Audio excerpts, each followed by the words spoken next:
ஸ்ரீ கர்க சம்ஹிதை விஸ்வஜித் காண்டத்தின் 49ஆம் அத்தியாயம்.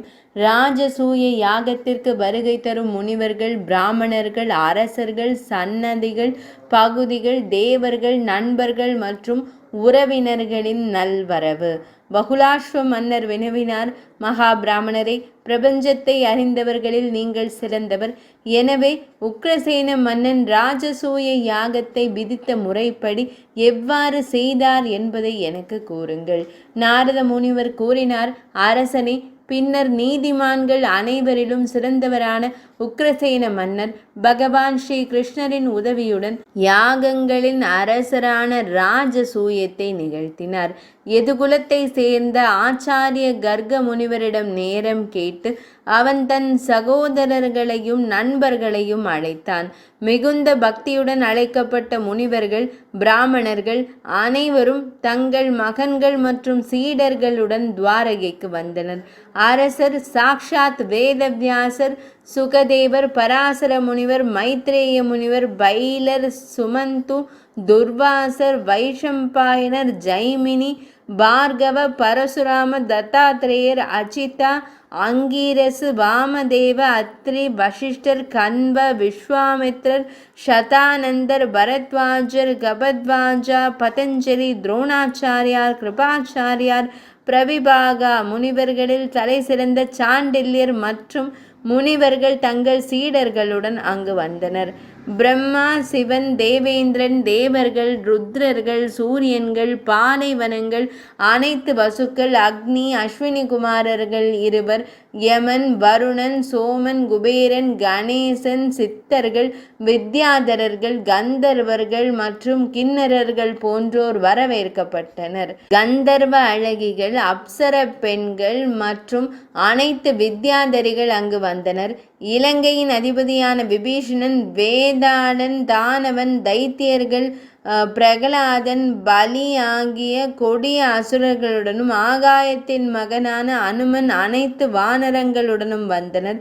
வலிமை மிக்க கரடி அரசனான ஜாம்பவான் கரடிகள் மற்றும் தாடி வைத்த நாட்டு விலங்குகளுடன் வந்தான். வலிமை மிக்க பறவை அரசனான கருடன் அனைத்து பறவைகளுடனும் வந்தான். வலிமை மிக்க நாக அரசனான வாசுகி அனைத்து நாகர்களுடனும் வந்தார். பசு வடிவில் வந்த பூமி தேவி ஆசை என்னும் பசுவின் முழு வடிவத்துடனும் வந்தது.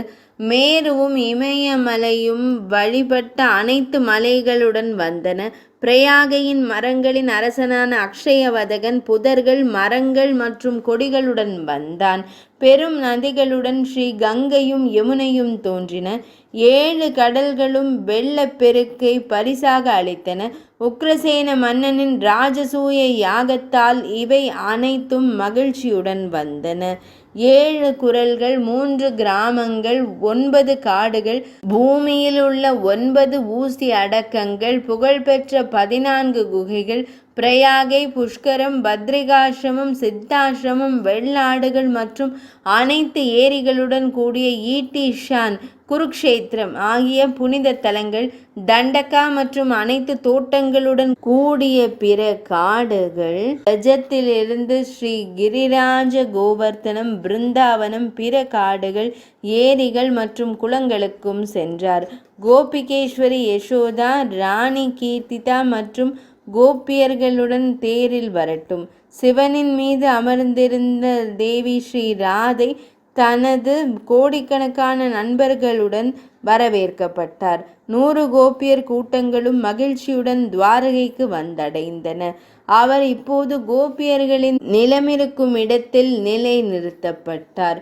அங்கே அவருடைய தோளிலிருந்தே கோபி சந்தனம் தோன்றியது.